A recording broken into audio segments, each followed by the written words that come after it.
Good afternoon, and welcome to Thursdays with Friends, an online conversation on current issues. I'm the show's producer, Wesley Wolfbear-Pinkham. Since we've started Thursdays with Friends, we've never had a guest from the White House, until today. Here's our chat host for Thursdays with Friends, FCNL General Secretary Diane Randall, and her guest, Josh Dickson, Senior Advisor for Public Engagement and Deputy Director of the White House Office of Faith-Based and Neighborhood Partnerships. Thank you, Wesley. Great to be with all of you again today. And I am really excited about Josh Dickson joining us. And I'm going to talk a little bit more about Josh in just a minute. So I just want you to know that in addition to the participation we have here on the Zoom call, we also have friends joining us through YouTube and through Facebook. And so, and this is available for recording as well. So when President Biden got elected, he made a strong commitment to addressing the crisis of the pandemic. And the passage of the American Rescue Plan was an important and bold step that did just that. And as we continue to emerge from the troubles of COVID-19 pandemic, the White House has proposed two major recovery plans, the American Jobs Plan and the American Families Plan. Together, these two recovery bills orient the United States toward a just economy and society. Both the American Jobs Plan and the American Families Plan contain major steps toward the world we seek. This is really a once-in-a-generation opportunity for us to create substantive change in this country that leads us to economic justice. So it's my great pleasure this afternoon to have as our guest, Josh Dickson, who is a Senior Advisor for Public Engagement and the Deputy White House Faith-Based and Neighborhood Partnerships. Josh is a key interlocutor with faith communities and other stakeholders, and I know how busy he is in outreach and talking to people and organizations here in Washington, D.C. and throughout the country. He is an evangelical Christian. He grew up in upstate New York, where he attended an independent Baptist church, and he currently worships at the District Church in Washington, D.C. So this is not his first faith-related government job. He directed faith-based campus recruitment for Teach for America and became the director of the Center for Faith-Based and Neighborhood Partnerships of the Department of Commerce during President Obama's administration. He joined the Biden presidential campaign, as the National Faith Engagement Director. The campaign's outreach effort was religiously and racially diverse, reaching out to faith voters of every faith and every sort of persuasion, if you will. As an aside, this is something I just learned, that Josh has run 35 ultra and other kinds of marathons, which is a tremendous discipline for the work that he's engaged in. And I can understand now how, both Amelia Keegan, who is a marathoner in our office, and Josh have the stamina to do this work long term. So Josh, I want to welcome you and let you know that you are joining a different kind of ultra marathoners. On this call today are donors to FCNL that sustain our work, and people who have, for some cases, decades, worked to create a more peaceful world, a more racially just and economically just society, and a sustainable planet. And we are thrilled that you're joining us here today to tell us a little bit about your work and what we can do to help create a more just society. Welcome, Josh.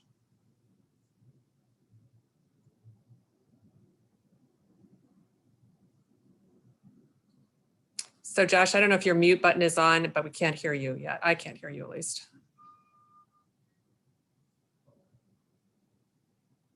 Stand by. Let me make sure that I can get him on here.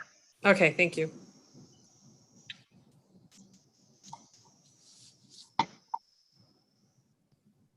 Okay, great. Sorry about that. I don't think my unmute privileges were enacted yet, so my apologies. Thank you for that really kind introduction, Diane. It's great to be with you. Thank you for having me. Huge thanks to Amelia for being such a great partner in this work, and thanks to everyone for all that you do to contribute to the work of FCNL, which is phenomenal and which we are such big fans of in the administration. One minor correction, Diane, I am not in DC yet. I am actually still in Denver, Colorado, and hopefully that does not interfere with my Wi-Fi too much, being up in the mountains. But I have, fun fact, I have worked on the Biden campaign, the transition, the inauguration, and White House from my house in Denver, Colorado. So still virtual. Looking forward to getting out to DC in the not too distant future, and hopefully seeing folks in person soon, which is a great reminder for folks to get vaccinated. But yeah, we're just excited to be here. And Diane, would it be helpful for me to share a little bit more about the Office of Faith-Based Neighborhood Partnerships? That would be terrific if you could tell us a little bit about the work you're doing and the work of that office. Yeah, absolutely. So the Office of Faith-Based Neighborhood Partnerships was established originally in 2001 by President George W. Bush. It was continued by President Obama, and then each successive administration since has had kind of its own stamp on it. President Biden reestablished the office on February 14th of this current year, and the focus is it's a simple mandate: promoting partnerships to help people in need. And so a lot of our work, kind of the way that I talk about it overall, is we do public engagement, we do policy, and we do partnerships. And the partnerships piece is really, how are we working together in a hands-on way to get good things done, whether that's legislatively or that is programmatically in a lot of communities around the country. And FCNL has been a key partner in this work for a long time, and has been a key partner of this administration's work since day one and before then. Our office has 5 key priorities in terms of where we're focusing right now. First is on the COVID response, and I'll talk at the very end about a month of action that we have coming up from June 4th to July 4th that we'd love to invite you all to be a part of, where we're doing a lot of grassroots mobilization to get word out about how people can get vaccinated. So the COVID response is a key priority for us as an office, and we've been working with faith-based and community-based partners on that. The second big thing, and these are not in priority order, so this is just the overall these 5 big priorities. So the second thing is addressing systemic racism and really working to close equity gaps and to do our part in all the ways possible to play a role in the whole of government approach that the president is bringing towards rooting out racial inequity. The third piece is providing an expanding opportunity and mobility for historically disadvantaged communities.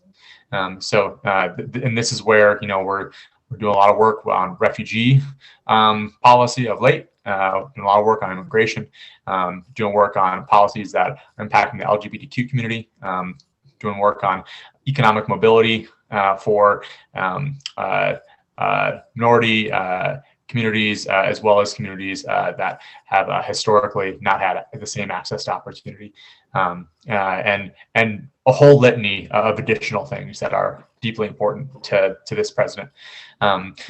Fourth big thing is working on international relief efforts and humanitarian efforts, and we know that COVID has had a significant global impact that we don't always see, and it is the collateral damage of it has really created a lot of humanitarian impacts in many ways around the globe. And so we're going to be working on that. And we are fortunate to already have a center director at USAID hired, Adam Phillips, who is working on that already and helping to get the vaccine to the world. And we're going to continue to focus on that and also on addressing a lot of the other impacts of the pandemic globally. And then the fifth thing is working on ensuring constitutional guarantees and promoting religious pluralism. And our work is not limited to these things. These are just kind of some of the guardrails for our office. But that's kind of a snapshot overview. And both myself and Melissa Rogers, who's the executive director of our office, are really eager and excited to be working with you all. I will also say one of the things that we host is a weekly call every Thursday at noon, and would love to have any and everyone can join that call, and we can get the information out to you all about how to sign up for it. And what we do is just try to keep folks in the loop and highlight different policy updates, programming updates, ways that folks can get engaged with our work and collaborate, and also grant opportunities and things resources that communities can use all over the country. So I'll stop there, Diane, and pass it back to you for the next question. That's a lot. Thank you very much for that introduction, Josh, and the background information about what you're working on. And I just want to say that it is there really has been, a great deal of outreach, and it's just very encouraging to know that this is a White House that is wanting to hear from people, not just the faith-based community in Washington, D.C., but people around the country. And thank you for the encouragement about the vaccine. Certainly, we want to encourage people to take the opportunity to get vaccinated. We know that there's ongoing work with faith communities and with others to make that possible.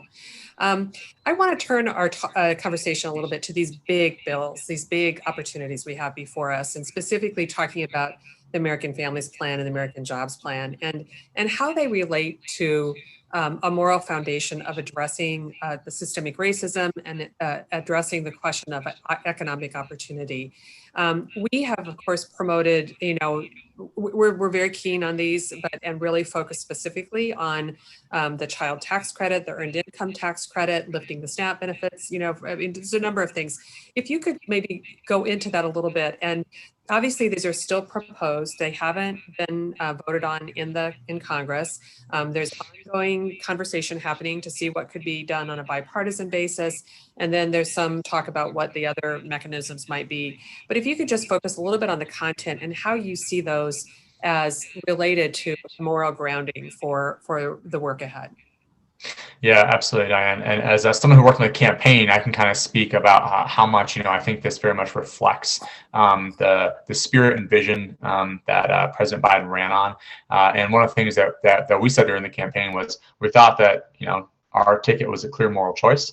And that was because of the common good foundational values that President Biden, Vice President Harris were bringing to their vision for the country.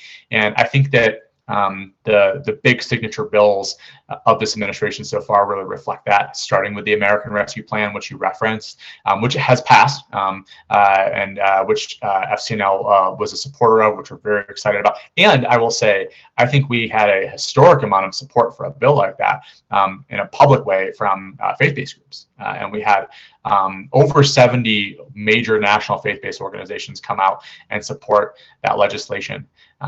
And really saw just overwhelming amount of support across the entire ideological and political spectrum from people of all different backgrounds, because it's such an anti-poverty bill. And I think that this goes back to the values that our ticket ran on and is bringing into this administration. And I think that you also see this in the four big priorities that the president set up during the transition that have flowed into the administration. One, addressing COVID. Two, promoting economic mobility and addressing the economic crisis. Three, addressing systemic racism. And then four, working on addressing the climate crisis.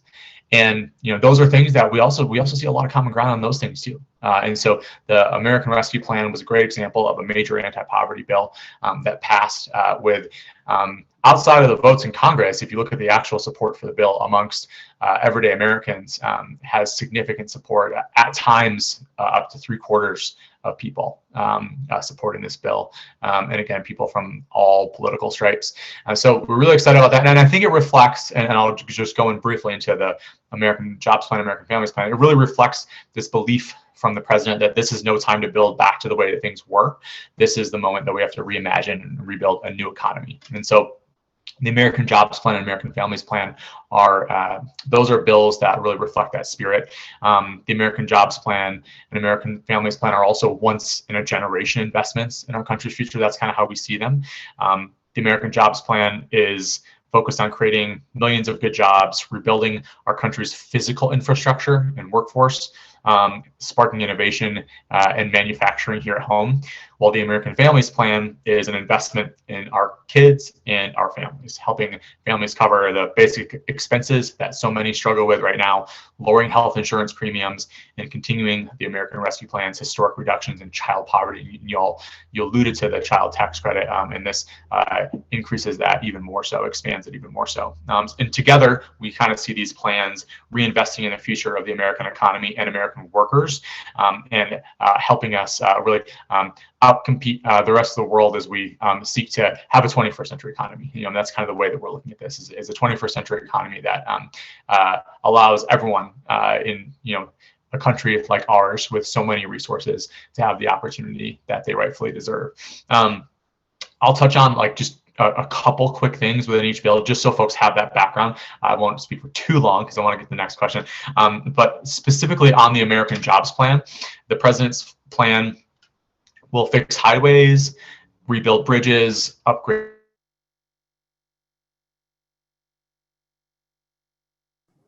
Josh, we just lost your sound. I don't know what happened.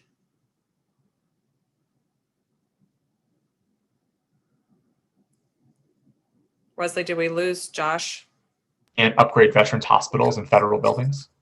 Oh, can you hear me okay? We lost sound for just about 30 seconds, but you're back on, so go forward. Okay, great. Sorry about that. And it will solidify the infrastructure of our care economy by creating jobs and raising wages and benefits for essential home care workers. Sorry, I'm still talking about the American Jobs Plan. It will also, I'll mention, revitalize manufacturing, secure U.S. supply chains, invest in R&D, and train Americans for the jobs of the future. And it will create good quality jobs that pay prevailing wages in safe and healthy workplaces while ensuring workers have a free and fair choice to organize, join a union, and bargain collectively with their employers. And then just on the American Families Plan, really briefly, in essence, it will add at least 4 years of free education, 2 for preschool, and then 2 post-secondary. It will provide direct support to children and families by expanding a number of different key services, and it will extend tax cuts for families with children and American workers. So on the whole, that's a snapshot of these major historic pieces of legislation, and we're looking forward to working with you all on them. That's terrific. I think that one of the things that I'm most excited about in this American Families Plan specifically is the focus on children. I mean, the idea, this is, at FCNL, we have a lot of people across generations, but we've started a young adult program. And one of the reasons that people care so much about this young adult program is that they care about the future. And that's really what it is when we invest in children. So I'm really excited that that's a real priority in this.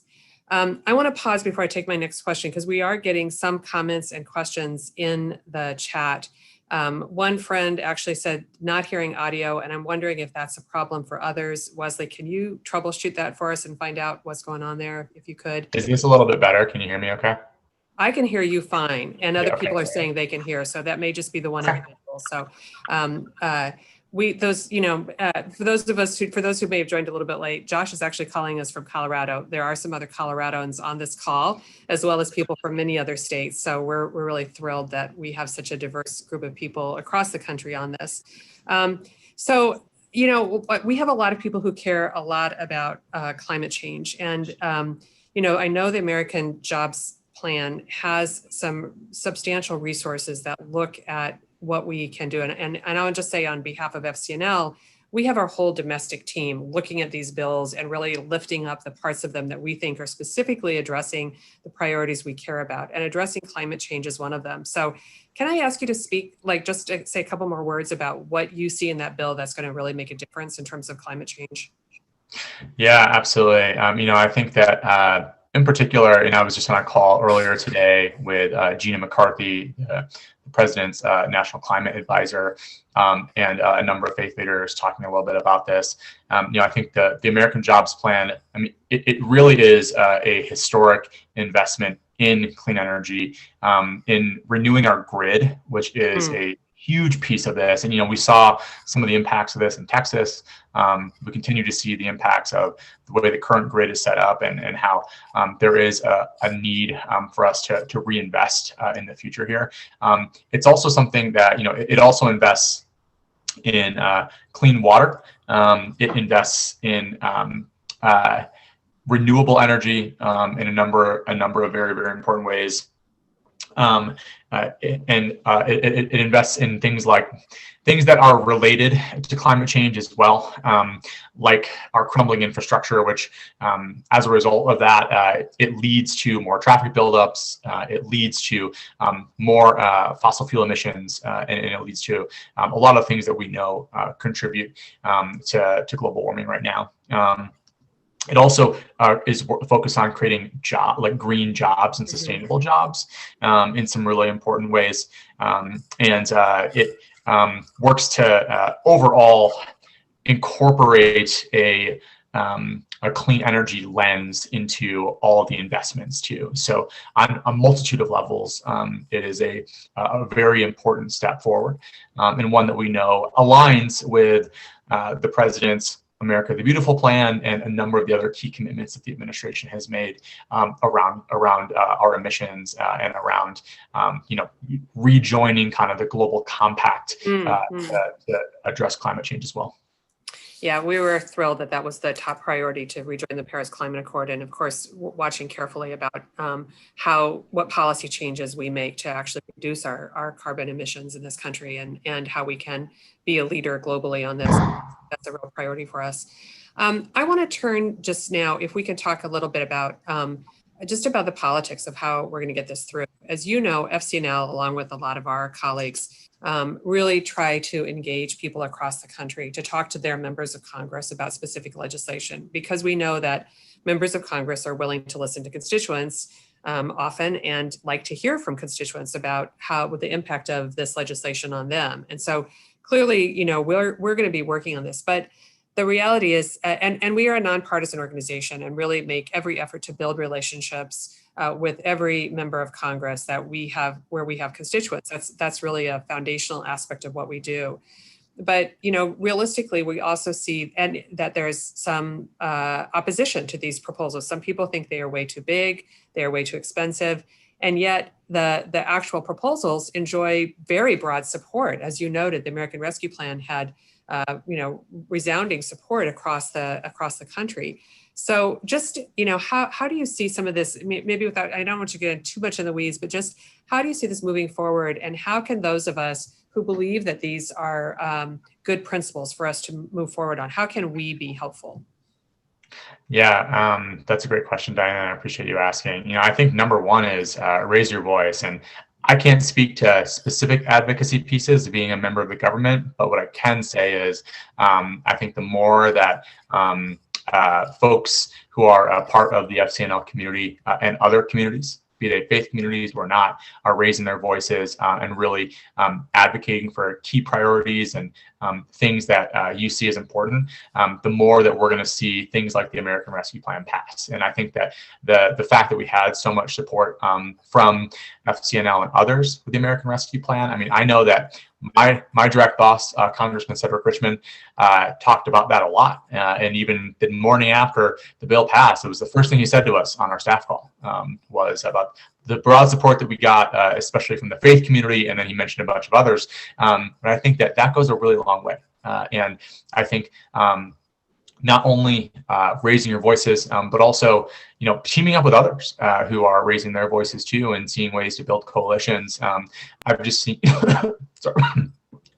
I've just seen the way that really can play a very big role in us getting big things done. And so, we want to partner with everyone, both on as I said, the programmatic side, the engagement side, but then also on some of these big priorities that the president has put out there. And we know that the more that your voices are made known as broadly as possible to as many people as possible and leaders as possible, the more that we're going to be able to get some of these things accomplished and start implementing them like we are with the American Rescue Plan right now.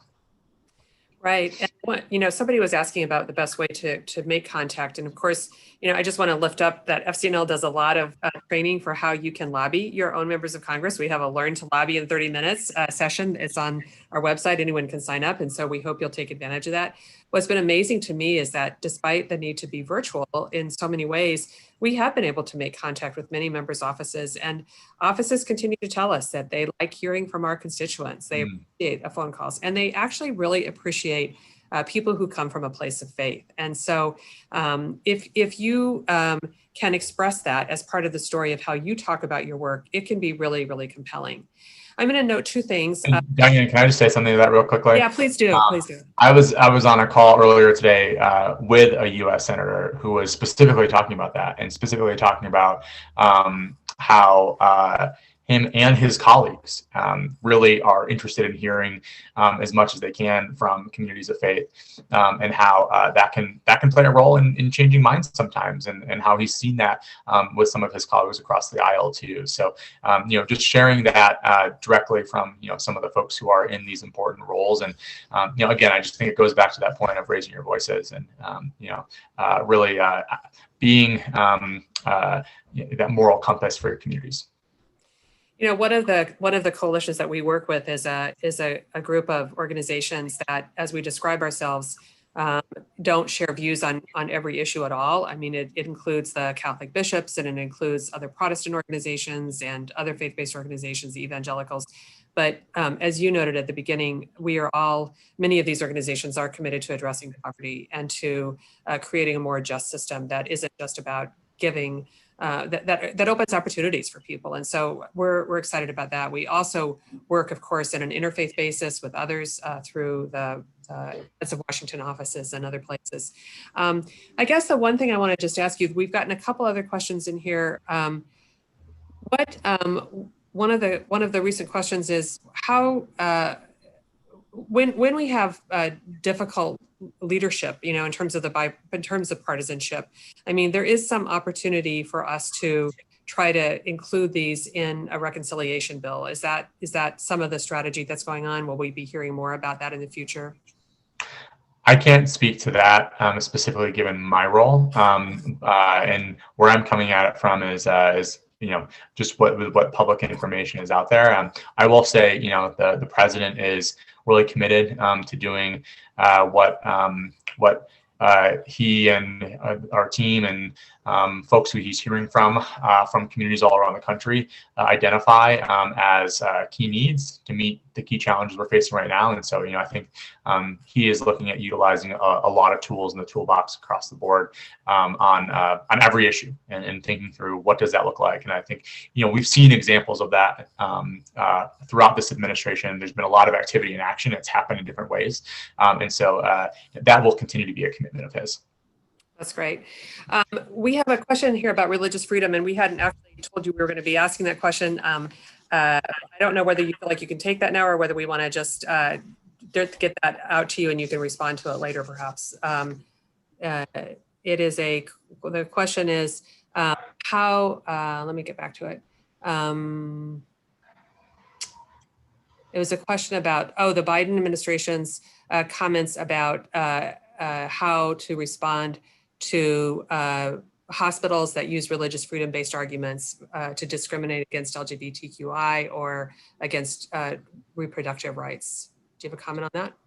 I mean, what I can say is, this administration is both committed to upholding constitutional guarantees and also very much committed to everyone's inherent civil rights and all of the rights afforded to them by things like the Civil Rights Act and other things along those lines. And so we're going to continue to fight as much as we can to ensure that everyone has the chance to freely practice their faith, but also freely be themselves and live into that as much as possible. And it's something that the president has talked about and Vice President has talked about, and we're going to continue to lean into. And we know that there are, some different decisions pending the courts, and we know that there are a lot of folks who play a role in this. But that's our commitment when it comes to those issues, and really ensuring that we're upholding the Constitution in as many ways as we can when it comes to. That's terrific. We're about out of time. I wanted, before I just ask you if you have any final comments, I want to note a couple things. Stephen has put an action in the chat, and every time we do one of these Thursdays with Friends, we like to leave our listeners and viewers with a specific action we hope that you'll take. So I hope you'll go to that and take action today on the asking for passage of the American Families Plan. Secondly, Josh, I just want to thank you for lifting up the international work as well, and specifically the outreach to address the pandemic. FCNL, of course, works on domestic policy, but we also do a lot of work on foreign policy. And that has been an abiding concern for us, that there is access to vaccines and there is access to support internationally. So I want to just note that and thank you for that. We continue to advocate for that kind of support. So any closing comments from you before we wrap up? I just want to say thank you for having me. Thank you for the really important work that you're doing. Excited to keep working with FCNL and with everyone who's on this call. And just once again, just a plug for our Vaccine Month of Action. We're going to be doing this from June 4th to July 4th. What we're seeing is amongst the folks who have not yet had a chance to get vaccinated, who want to get vaccinated, who are open to, who have some questions they need answered. There's a lot of opportunity there for folks to still get their first shot. A lot of people who just don't know that they're eligible, who don't know that they can get vaccinated for free, that they can get a free ride from Uber or Lyft to get vaccinated, who don't know where to get vaccinated. We're just seeing these information gaps and access gaps persist. And so this month is really focused on person-to-person engagement, doing canvases close to vaccine sites, and we're trying to make this as easy as possible. So like there were some great canvases in DC last weekend where folks just show up by a walk-in clinic. You don't need any paper, you don't need any lists, you just go knock doors in the local community, let them know they can get vaccinated down the street, or set up a table in a heavily trafficked area or at a grocery store or something like that, and let people know about how they can utilize a walk-in clinic. But then also calls and texts to family and friends, as well as this national call text platform that we're going to be setting up. So we'll share more information about how you can get involved in that. We're looking for folks to think about commitments that you as the person or your organization, for local leaders out there, could make to hosting vaccine events where you are. And again, you can do it virtually too. And again, we're just trying to make this as easy as possible. And we know that person-to-person work is really what's going to make the difference, and that y'all are the most trusted messengers. We're going to continue to do a big public education campaign, but this grassroots mobilization effort is really what will be the game changer in getting to that 70% number of adults having at least one shot by July 4th. That's great. And we will make sure that we can get that information up on our website or get it out to you so that people know if they want to be involved in that, they can figure out how they can do it. Because I completely agree that the more we can do this in local communities and grassroots, that's what really works. And we know that works in our advocacy as well. So Josh, there must be a million things that you have to do every day. So we're glad that we were one of the million that you had to do today. Thank you for joining us. Thank you for your work. Anytime.